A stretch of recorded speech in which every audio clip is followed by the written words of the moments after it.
Hello નમસ્કાર જય Hind Vande Mataram friends. તો મિત્રો આજે આપણે 1 થી 50 જેટલા જીકેના એમસીક્યુ જોવાના છે। મિત્રો આવનારી એક્ઝામ જે છે કોન્સ્ટેબલની એની જો તમે તૈયારી કરતા હોય તો વિડીયોમાં છેલ્લે સુધી જોતા રહેજો। આપણે જે દરરોજ જે છે આપણી ચેનલ ઉપર આવા જીકેના વિડીયો જે છે એ લઈને આવીએ છીએ। તો મિત્રો જે છે એ તમે ચેનલ ઉપર નવા હોય તો ચેનલને પણ ખાસ સબસ્ક્રાઇબ કરી રાખજો। તો ચાલો શરૂ કરીએ। પ્રશ્ન નંબર પહેલો, ઈસવીસન 1484 માં પતાઈ રાવળને હરાવી કોણે પાવાગઢ કબજે કર્યો? ઈસવીસન 1484 માં જે છે પતાઈ રાવળને હરાવીને જે છે એ કોણે પાવાગઢ જે છે કબજે કર્યું હતું? તો કોણ આવશે રાઈટ આન્સર અહીંયા? મોહમ્મદ બેગડો આવશે। ઓપ્શન બી રાઈટ આન્સર બની જશે। ખાસ યાદ રાખજો કે 1484 માં પતાઈ રાવળને હરાવીને જે છે પાવાગઢ કબજે કોણે કર્યું? તો મોહમ્મદ બેગડાએ કરેલું હતું। મિત્રો એનું સાચું નામ જે છે ફતેહ ખાં હતું, એ પણ આપણને ખ્યાલ હોવો જોઈએ। મોહમ્મદ બેગડાનું સાચું નામ શું? તો ફતેહ ખાં એનું સાચું નામ હતું। ત્યારબાદનો ક્વેશ્ચન જોઈએ બીજો। મિત્રો અહીંયા જે છે ક્વેશ્ચનમાં ભૂલ છે। તાલુકો ગુજરાતના કયા જિલ્લામાં આવેલો છે? અહીંયા એક તાલુકો આપેલો હતો જે કટિંગ થઈ ગયો છે, ટાઈપિંગ મિસ્ટેક છે, એટલે એ ક્વેશ્ચન આપણે રહેવા દઈશું અત્યારે। નેક્સ્ટ ક્વેશ્ચન જોઈએ ત્યારબાદનું, ગઝલને ગુજરાતમાં સૌપ્રથમ માનભર્યું સ્થાન આપનાર કવિનું નામ જણાવો। ગઝલને ગુજરાતમાં સૌપ્રથમ માનભર્યું સ્થાન આપનાર કવિનું નામ જે છે એ જણાવો। તો શું આવશે? બાલશંકર કંથારિયા આવશે। ઓપ્શન એ રાઈટ આન્સર બની જશે। ખાસ યાદ રાખજો કે ગઝલને ગુજરાતમાં સૌપ્રથમ માનભર્યું સ્થાન આપનાર કવિ જે છે એ કોણ? તો બાલશંકર કંથારિયા છે। ગઝલના પિતા કહેવાય છે ગુજરાતના, એ પણ આપણને ખ્યાલ હોવો જ જોઈએ। સાથે સાથે મિત્રો તમે વિડીયોમાં જે છે એ છેલ્લે સુધી જોતા રહેજો। આપણે છેલ્લે લાસ્ટમાં એક 51મો ક્વેશ્ચન રાખેલો છે જેનો આન્સર જે છે એ તમારે કોમેન્ટમાં જણાવવાનો રહેશે। તો વિડીયોમાં તમે છેલ્લે સુધી જોતા રહેજો। ત્યારબાદનો ક્વેશ્ચન જોઈએ ચોથો, TRAI ની સ્થાપના ક્યારે થઈ? TRAI ની સ્થાપના જે છે એ ક્યારે થઈ? તો શું આવશે રાઈટ આન્સર અહીંયા? 1997 આવશે। ઓપ્શન સી રાઈટ આન્સર બની જશે। ખાસ યાદ રાખજો કે TRAI એટલે કે telecom regulatory authority of India, એની સ્થાપના ક્યારે? તો 1997માં થયેલી હતી। ઓપ્શન સી રાઈટ આન્સર બની જશે। ખાસ યાદ રાખજો એનું મિત્રો પૂરું નામ જે છે શું? તો telecom regulatory authority of India એનું જે છે એ પૂરું નામ થશે। ખાસ યાદ રાખીશું। ત્યારબાદનો ક્વેશ્ચન જોઈએ પાંચમો, ઈસવીસન 1880માં સૌરાષ્ટ્રની પ્રથમ રેલવે ભાવનગરથી વઢવાણ વચ્ચે કોણે શરૂ કરી હતી? ઈસવીસન 1880માં સૌરાષ્ટ્રની પ્રથમ રેલવે જે છે એ ભાવનગરથી વઢવાણ વચ્ચે જે છે કોણે શરૂ કરેલી હતી?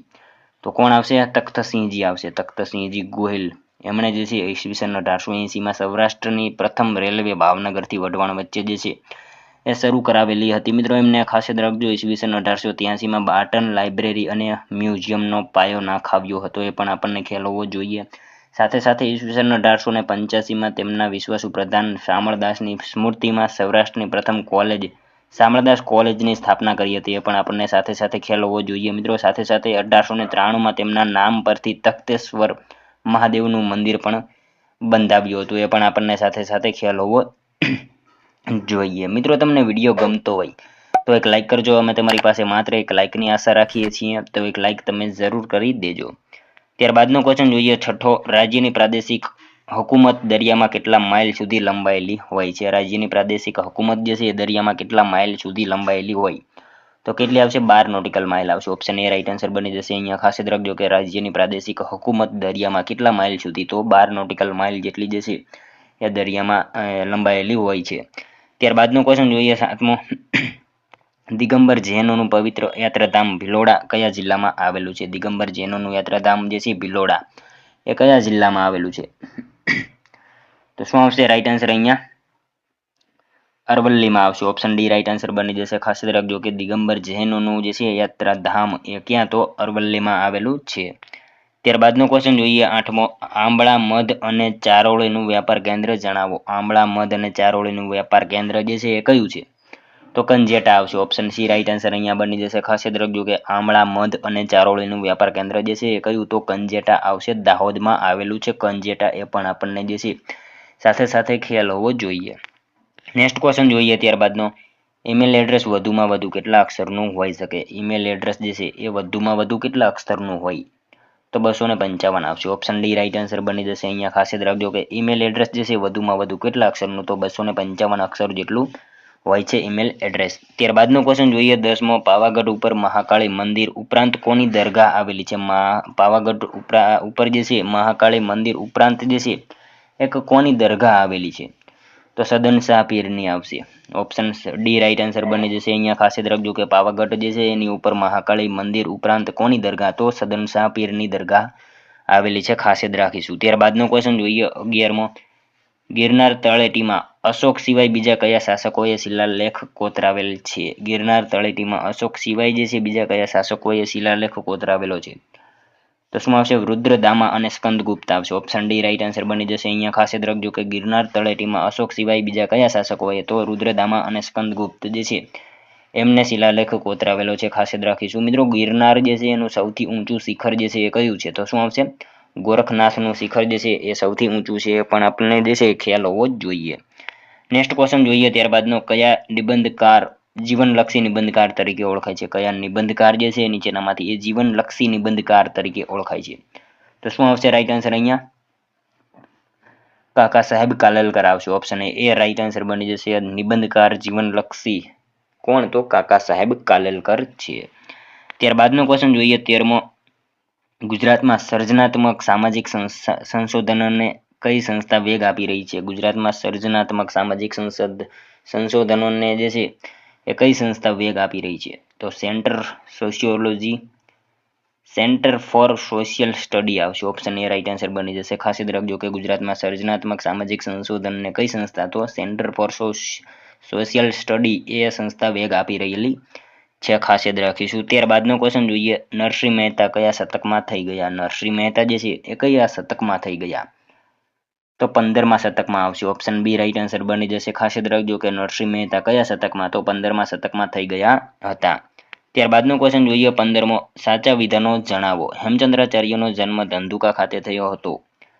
તેમણે દેવચંદ્ર સૂર્ય દીક્ષા આપી હતી. મિત્રો અહીંયા આપેલા બંને વિધાનો જે છે આપણા સાચા થશે. ઓપ્શન સી રાઈટ આન્સર બની જશે. ખાસ યાદ રાખજો કે હેમચંદ્રાચાર્યનો જન્મ ક્યાં, તો ધંધુકા ખાતે થયો હતો અને એમણે જે છે દેવચંદ્ર સૂર્ય દીક્ષા આપેલી હતી. અને મિત્રો અહીંયા વાત કરીએ ગુરુ દેવચંદ્ર સૂર્ય દીક્ષા આપી ત્યારે હેમચંદ્રાચાર્યનું નામ જે છે એ શું હતું? તો શું આવશે? સોમદેવ રાખેલું હતું એમનું જે છે એ નામ. ગુરુદેવચંદ્ર સૂર્ય જ્યારે એમણે દીક્ષા આપી ત્યારે હેમચંદ્રાચાર્યનું નામ જે છે એ શું? તો સોમચંદ્ર રાખવામાં આવેલું હતું. તેઓ સોલંકી વંશના શાસક સિદ્ધરાજ અને કુમારપાળના દરબારમાં બિરાજતા હતા, એ પણ આપણને ખ્યાલ હોવો જોઈએ. મિત્રો સાથે સાથે સિદ્ધરાજ જયસિંહે તેમણે કવિકાલ સર્વજ્ઞનું બિરુદ દ્રયાશ્રય કૃતિ માટે આપ્યું હતું, એ પણ આપણને ખ્યાલ હોવો જોઈએ. જેમાં સોલંકી વંશના રાજાઓના ઇતિહાસનું વર્ણન કરવામાં આવેલું છે, એ પણ આપણને જે છે ખ્યાલ હોવો જોઈએ.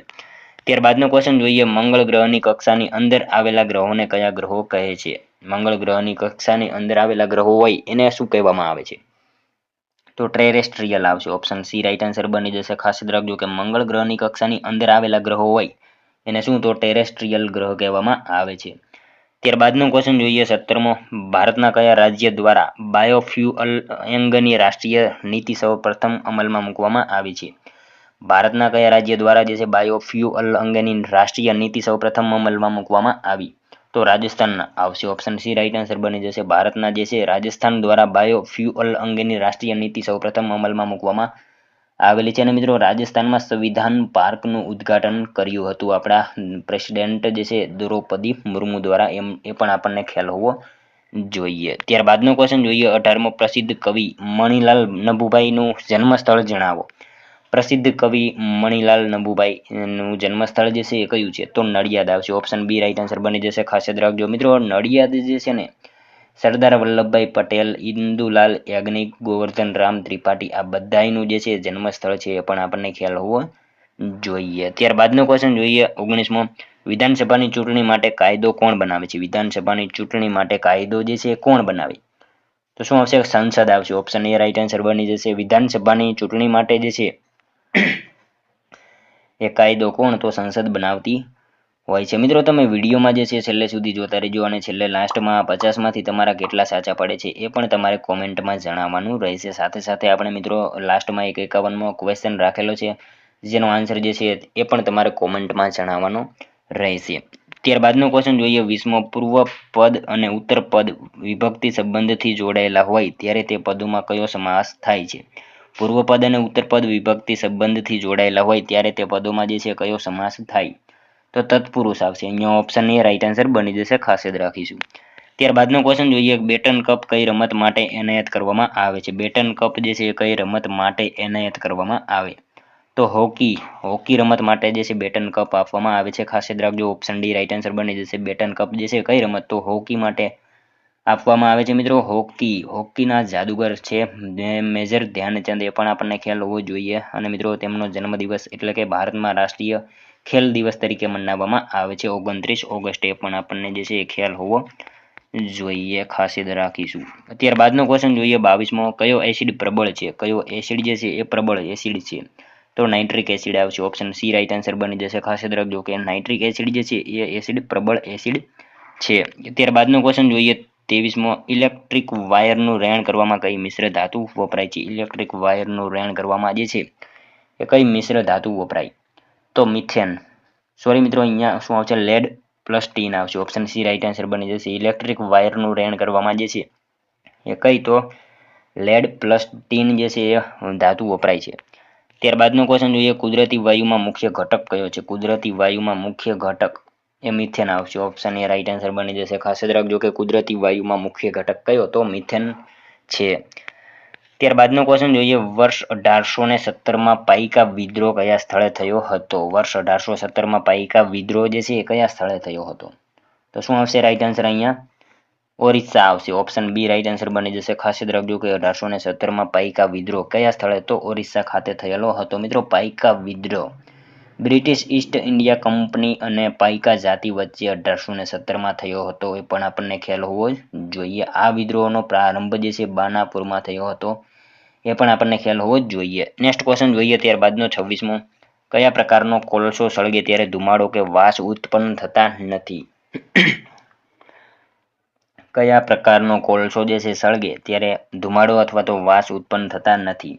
તો એન્થ્રેસાઇટ આવશે. ઓપ્શન એ રાઈટ આન્સર બની જશે. એન્થ્રેસાઇટ જે છે એ પ્રકારનો કોલસો જ્યારે સળગે ત્યારે ધુમાડો અથવા તો વાસ જે છે એ આવતા નથી એમાંથી. ત્યારબાદનો ક્વેશ્ચન જોઈએ 27મો, એજ્યુકેટિવ મેજિસ્ટ્રેટની નિમણૂક કોણ કરે છે? એજ્યુકેટિવ મેજિસ્ટ્રેટની નિમણૂક એ નીચેનામાંથી કોણ કરે? તો રાજ્ય સરકાર આવશે. ઓપ્શન બી રાઈટ આન્સર બની જશે. એજ્યુકેટિવ મેજિસ્ટ્રેટની નિમણૂક કોણ? તો રાજ્ય સરકાર કરતા હોય છે. ત્યારબાદનો ક્વેશ્ચન છે, ગુજરાત રાજ્યના મોરબી જિલ્લાને નીચે દર્શાવેલ જિલ્લાઓ પૈકી કયા જિલ્લાની હદ જે છે એ સ્પર્શતી નથી? ગુજરાતના મોરબી જિલ્લાને નીચેનામાંથી કયા જિલ્લાની હદ જે છે એ સ્પર્શતી નથી? તો અહીંયા મિત્રો જોઈએ સુરેન્દ્રનગર આવશે, રાજકોટ આવશે, જામનગર આવશે. બોટાદ જે છે એની હદ જે છે એ મોરબી જિલ્લાને સ્પર્શતી નથી, એટલા માટે ઓપ્શન ડી આપણો રાઈટ આન્સર બની જશે. ખાસ યાદ રાખીશું. ત્યારબાદનો ક્વેશ્ચન જોઈએ, શારદા એક્ટ એટલે શું? શારદા એક્ટ એટલે શું? તો શું આવશે? બાળ લગ્ન પ્રતિબંધક કાનૂન. ઓપ્શન સી રાઈટ આન્સર બની જશે. શારદા એક્ટ એટલે શું? તો બાળ લગ્ન પ્રતિબંધક કાનૂન થશે. નેક્સ્ટ ક્વેશ્ચન જોઈએ ત્યારબાદનો 30મો, સ્વાતંત્ર્ય સંગ્રામ સમયે 1942ની 8મી ઓગસ્ટેઓ ગુજરાત કોલેજ છાત્રાલયમાં એકઠા થયેલ વિદ્યાર્થીઓને લડત માટે તૈયાર રહેવા કોના દ્વારા હાકલ કરવામાં આવી હતી? સ્વાતંત્ર્ય સંગ્રામ સમયે 1942ની 8મી ઓગસ્ટે જે છે ગુજરાત કોલેજ છાત્રાલયમાં એકઠા થયેલા વિદ્યાર્થીઓને લડત માટે જે છે તૈયાર રહેવા માટે કોના દ્વારા હાકલ કરવામાં આવી હતી? તો કોના દ્વારા આવશે અહીંયા રાઈટ આન્સર? રવિશંકર મહારાજ જે છે એમના દ્વારા તૈયાર કરવામાં આવેલા હતા. ખાસ યાદ રાખીશું. ત્યારબાદનો ક્વેશ્ચન જોઈએ 31મો, ભારતમાં સૌપ્રથમ કયા ગામમાં ખનિજ તેલનો કૂવો મળી આવ્યો? ભારતમાં જે છે સૌપ્રથમ કયા ગામમાં ખનિજ તેલનો કૂવો મળી આવ્યો? તો માકુમ ગામ જે છે ત્યાં ખાતે ખાસ યાદ રાખજો કે ખનિજ તેલનો કૂવો મળી આવેલો હતો. ત્યારબાદનો ક્વેશ્ચન જોઈએ 32મો, CNG નું પૂરું નામ જણાવો. CNG નું પૂરું નામ જે છે એ શું છે? તો compressed natural gas. Option B right answer બની જશે. ખાસ યાદ રાખજો કે કોમ્પ્રેસ્ડ નેચરલ ગેસ જે છે CNG નું પૂરું નામ થશે. સાથે સાથે LPG લિક્વિફાઈડ પેટ્રોલિયમ ગેસ એ પણ આપણને જે છે એ પૂરું નામ ખ્યાલ હોવો જ જોઈએ. ત્યારબાદનો ક્વેશ્ચન જોઈએ, રસોડામાં વપરાતા નોન સ્ટિક રસોઈના સાધનો બનાવવા માટે કયો પોલિમર વપરાય છે? રસોડામાં વપરાતા જે છે નોન સ્ટિક રસોઈના સાધનો બનાવવા માટે જે છે કયો પોલિમર વપરાય? તો કયો આવશે? ટેફલોન આવશે. ઓપ્શન સી રાઈટ આન્સર અહીંયા બની જશે. ખાસ યાદ રાખજો કે રસોડામાં વપરાતા નોન સ્ટિક રસોઈના સાધનો બનાવવા માટે જે છે એ શું? તો ટેફલોન જે છે એનો ઉપયોગ કરવામાં આવે છે. નેક્સ્ટ ક્વેશ્ચન જોઈએ ત્યારબાદનો, પ્રાચીન ભારતનો પ્રથમ કાયદા ગ્રંથ કયો ગણાય છે? પ્રાચીન ભારતનો પ્રથમ કાયદા ગ્રંથ જે છે એ કયો ગણાય? તો મનુસ્મૃતિ આવશે. ઓપ્શન સી રાઈટ આન્સર બની જશે. ખાસ યાદ રાખજો કે પ્રાચીન ભારતનો પ્રથમ કાયદા ગ્રંથ જે છે એ કયો તો મનુસ્મૃતિ જે છે એ ગણાય છે. મિત્રો મનુસ્મૃતિ એ અગત્યનું ધર્મેતર સાહિત્ય ગણી શકાય છે, જે પ્રાચીન ભારતનો પ્રથમ કાયદા ગ્રંથ ગણાય છે. ખાસ યાદ રાખજો. ત્યારબાદનો ક્વેશ્ચન જોઈએ, ટોલેમીએ કયા ગ્રંથની રચના કરી છે? ટોલેમીએ જે છે કયા ગ્રંથની રચના કરેલી છે? તો શું આવશે રાઈટ આન્સર અહીંયા? Natural geography. Option D right answer બની જશે. ટોલેમીએ જે છે એ નેચરલ જીઓગ્રાફી એ ગ્રંથની રચના કરેલી છે. ત્યારબાદનો ક્વેશ્ચન જોઈએ, એહોલ અભિલેખ કોણે બંધાવ્યો હતો? એહોલ અભિલેખ જે છે કોણે બંધાવ્યો? તો પુલકેશી બીજો. ઓપ્શન ડી રાઈટ આન્સર બની જશે. ખાસ યાદ રાખજો કે એહોલ અભિલેખ જે છે કોણે બંધાવ્યો? તો પુલકેશી બીજો જે છે એમણે બંધાવેલો હતો. ત્યારબાદનો ક્વેશ્ચન જોઈએ, ગુજરાતમાં કોંગ્રેસ અધિવેશનોના સંદર્ભમાં સાચા વિધાનો જણાવો. ગુજરાતમાં કોંગ્રેસ અધિવેશનોના સંદર્ભમાં જે છે સાચા વિધાનો, તો મિત્રો જોઈએ અહીંયા શું આવશે? 1902માં અમદાવાદ ખાતે 18મું અધિવેશન થયું. 1907 સુરત અધિવેશનમાં કોંગ્રેસના ભાગલા પડ્યા.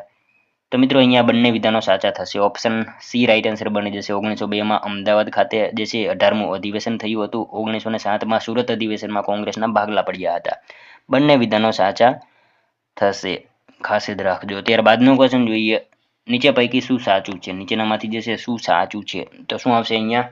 તમાકુમાં નશાકારક દ્રવ્ય નિકોટિન, ચામાં નશાકારક દ્રવ્ય ટેનિન, કોફીમાં નશાકારક દ્રવ્ય જે છે કેનિન. તમામ જે છે એ સાચું થશે. ઓપ્શન ડી રાઈટ આન્સર બની જશે. ખાસ યાદ રાખજો કે તમાકુમાં જે છે નશાકારક દ્રવ્ય શું તો નિકોટિન હોય છે, ચામાં જે છે એ ટેનિન હોય અને કોફીમાં નશાકારક દ્રવ્ય જે છે કેનિન હોય છે. ખાસ યાદ રાખીશું. ત્યારબાદનો ક્વેશ્ચન જોઈએ, દુનિયાનું સૌથી ઊંચું શિખર માઉન્ટ એવરેસ્ટ કયા ખંડમાં આવેલું છે? દુનિયાનું સૌથી ઊંચું શિખર માઉન્ટ એવરેસ્ટ જે છે એ કયા ખંડમાં આવેલું છે?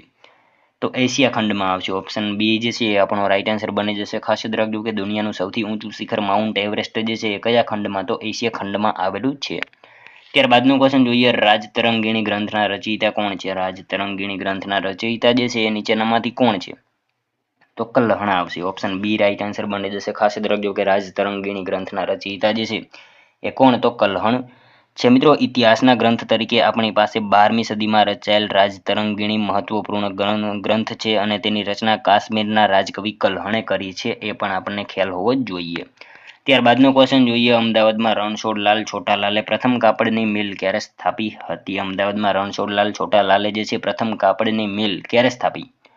તો 1861માં સ્થાપી હતી. ખાસ યાદ રાખજો. ઓપ્શન સી રાઈટ આન્સર બની જશે. અમદાવાદમાં રણછોડલાલ છોટાલાલે કાપડની પ્રથમ મિલ ક્યારે? તો 1861માં સ્થાપેલી હતી. ત્યારબાદનો ક્વેશ્ચન જોઈએ, બરડા ડુંગરની દક્ષિણ પશ્ચિમે આવેલો પ્રદેશ કયા નામે ઓળખાય છે? બરડા ડુંગરની દક્ષિણ પશ્ચિમે આવેલો પ્રદેશ જે છે એ કયા નામથી ઓળખાય? તો હાલાર નામથી ઓળખાય છે. ખાસ યાદ રાખજો, બરડા ડુંગરની દક્ષિણ અને પશ્ચિમે આવેલો પ્રદેશ જે છે એ કયા નામે? તો હાલારના નામથી ઓળખાય છે. ત્યારબાદનો ક્વેશ્ચન જોઈએ, હબા ડુંગર કયા જિલ્લામાં આવેલો છે? હબા ડુંગર એ કયા જિલ્લામાં આવેલો છે? તો શું આવશે અહીંયા રાઈટ આન્સર? કચ્છમાં આવશે. ઓપ્શન ડી રાઈટ આન્સર બની જશે. હબા ડુંગર જે છે ક્યાં? તો કચ્છમાં આવેલો છે. હબા ડુંગર ઉપર સંત મેકરણ દાદાની સમાધિ પણ આવેલી છે. એ પણ આપણને ખ્યાલ હોવો જ જોઈએ. ત્યારબાદનો ક્વેશ્ચન જોઈએ, કચ્છમાં આવેલ સુરકોટડાનું ખોદકામ કોના દ્વારા કરવામાં આવ્યું હતું? કચ્છમાં આવેલ સુરકોટડા જે છે એનું ખોદકામ કોના દ્વારા કરવામાં આવેલું હતું? તો જગતપતિ જોશી એમના દ્વારા કરવામાં આવ્યું હતું. ખાસ યાદ રાખજો, કચ્છમાં આવેલ સુરકોટડાનું જે છે ખોદકામ કોના દ્વારા? તો જગતપતિ જોશી જે છે એમના દ્વારા કરવામાં આવેલું હતું. ત્યારબાદનો ક્વેશ્ચન જોઈએ, ઈસવીસન 1911માં કોના દ્વારા જમશેદપુરમાં લોખંડનું સૌપ્રથમ કારખાનું સ્થાપવામાં આવ્યું? ઈસવીસન 1911માં જે છે એ કોના દ્વારા જમશેદપુરમાં લોખંડનું સૌપ્રથમ કારખાનું સ્થાપવામાં આવેલું હતું? તો કોના દ્વારા આવશે રાઈટ આન્સર અહીંયા? જમશેદજી તાતા. ઓપ્શન સી રાઈટ આન્સર બની જશે. ખાસ યાદ રાખીશું. ત્યારબાદનો ક્વેશ્ચન જોઈએ, સાચા વિધાનો જણાવો. કુમારપાળે પશુ બલિ બંધ કરાવી હતી, તેને વડનગર કોટ બંધાવી, ગિરનાર પર પગથિયા બંધાવ્યા. આપેલ તમામ વિધાનો અહીંયા મિત્રો સાચા થશે. કે કુમારપાળે જે છે પશુ બલિ બંધ કરાવી હતી, તેણે વડનગર કોટ બંધાવી હતી અને ગિરનાર ઉપર પગથિયા પણ બંધાવેલા હતા. ત્રણેય વિધાનો અહીંયા આપેલા સાચા થશે. મિત્રો કુમારપાળ સિદ્ધરાજ જયસિંહનો પિતરાઈ ભાઈ હતો. એ પણ આપણને ખ્યાલ હોવો જોઈએ. સિદ્ધરાજના મૃત્યુ પછી જે છે મંત્રી ઉદયન કૃષ્ણદેવ અને હેમચંદ્રાચાર્યની મદદથી 50 વર્ષની ઉંમરે ઈસવીસન 1143માં સત્તા સંભાળી હતી અને હેમચંદ્રાચાર્યને ગુરુ બનાવ્યા હતા અને રાજપૂત માળવાના રાજા ભલ્લાલ દેવ અને ચિત્તોડના સજ્જનને જે છે એમને હરાવ્યા હતા. એ પણ આપણને જે છે ખ્યાલ હોવો જ જોઈએ. ત્યારબાદનો ક્વેશ્ચન જોઈએ, ઇન્ડિકા નામનું પુસ્તક કોણે લખ્યું હતું? ઇન્ડિકા નામનું પુસ્તક જે છે એ કોણે લખેલું હતું? તો મેગેસ્થનીસ આવશે. ઓપ્શન બી રાઈટ આન્સર બની જશે. અહીંયા ખાસ યાદ રાખજો કે ઇન્ડિકા નામનું પુસ્તક જે છે એ કોણે તો મેગેસ્થનીસે લખેલું હતું. ત્યારબાદનો ક્વેશ્ચન જોઈએ, ગિરનાર ખાતેનું નેમિનાથ મંદિર કોના દ્વારા બંધાવવામાં આવ્યું હતું? ગિરનાર ખાતેનું નેમિનાથ મંદિર કોના દ્વારા બાંધવામાં આવ્યું? તો સજ્જન મંત્રી આવશે. ઓપ્શન એ રાઈટ આન્સર બની જશે. ખાસ યાદ રાખજો કે ગિરનાર ઉપર જે છે આવેલું નેમિનાથ મંદિર એ કોના દ્વારા તો સજ્જન મંત્રી જે છે એમના દ્વારા બંધાવવામાં આવેલું હતું. ત્યારબાદનો ક્વેશ્ચન જોઈએ, ભૂપૃષ્ઠ આવશે. અહીંયા ભૂપૃષ્ઠની દ્રષ્ટિએ ગુજરાત કેટલા ભાગમાં વહેંચાયેલ છે? તો કેટલા ભાગમાં આવશે? ભૂપૃષ્ઠની દ્રષ્ટિએ જે છે એ મિત્રો 5 ભાગમાં વહેંચાયેલ છે જે છે ગુજરાત, એ ખાસ યાદ રાખીશું. ત્યારબાદનો ક્વેશ્ચન જોઈએ 49મો, કરગમ કયા રાજ્યનું લોકપ્રિય નૃત્ય છે? કરગમ જે છે કયા રાજ્યનું લોકપ્રિય નૃત્ય છે? તો તમિલનાડુનું આવશે. ઓપ્શન બી રાઈટ આન્સર બની જશે. અહીંયા ખાસ યાદ રાખજો કે કરગમ જે છે એ કયા રાજ્યનું તો તમિલનાડુનું જે છે લોકપ્રિય નૃત્ય છે. મિત્રો તે તમિલનાડુનું એક લોકપ્રિય નૃત્ય છે અને એ સંગીતના સાથ સાથેનું લોકપ્રિય નૃત્ય છે, જેમાં જે છે માથા પર ઘડાને સંતુલિત કરીને એ કરવામાં આવે છે. અને તમિલનાડુ જે છે એની વાત કરીએ તો એના સીએમ જે છે એની વાત કરીએ તો M.K. સ્ટાલિન એના સીએમ છે. અને મિત્રો એની ભાષા જે છે તમિલ છે અને રાજ્ય નૃત્ય જે છે ભરતનાટ્યમ છે, એ પણ આપણને ખ્યાલ હોવો જ જોઈએ. ત્યારબાદનો ક્વેશ્ચન જોઈએ, આર્કટિક મહાસાગરમાં આવેલ ભારતની સંશોધન સંસ્થાનું નામ જણાવો. આર્કટિક મહાસાગરમાં આવેલ ભારતની સંશોધન સંસ્થાનું નામ જે છે એ શું છે? તો હિમાદ્રી આવશે. અહીંયા ઓપ્શન ડી રાઈટ આન્સર બની જશે. ખાસ યાદ રાખીશું. નેક્સ્ટ ક્વેશ્ચન જોઈએ ત્યારબાદનો લાસ્ટ 51મો, જેનો આન્સર જે છે એ મિત્રો તમારે કોમેન્ટમાં જણાવવાનો રહેશે. ડભોઈનો કિલ્લો કોના દ્વારા બાંધવામાં આવ્યો હતો? ડભોઈનો કિલ્લો જે છે કોના દ્વારા બાંધવામાં આવેલો હતો? તો મિત્રો અહીંયા ઓપ્શન આપેલા છે, જેનો આન્સર જે છે એ તમારે કોમેન્ટમાં જણાવવાનો રહેશે. સાવ ઇઝી ક્વેશ્ચન જે છે એ આપણે 51મો રાખેલો છે, જેનો આન્સર તમારે કોમેન્ટમાં જણાવવાનો રહેશે. સાથે સાથે આ 50માંથી તમારા કેટલા સાચા પડ્યા એ પણ મિત્રો તમારે કોમેન્ટમાં જણાવવાનું રહેશે. તો મિત્રો આ તો વિડીયો, જો તમને વિડીયો પસંદ આવ્યો હોય તો એક લાઇક કરજો, તમારા મિત્રો જોડે શેર કરજો, જેથી એમને પણ ઉપયોગી બને. અને આપણી ચેનલ ઉપર નવા હોય તો ચેનલને ખાસ સબસ્ક્રાઈબ કરી રાખજો. દરરોજ આપણી ચેનલ ઉપર તમને આવા જીકેના વિડીયો જે છે એ જોવા મળશે. તો મળશું હવે કાલે બીજા વિડીયોમાં. ત્યાં સુધી જય હિન્દ, વંદે માતરમ.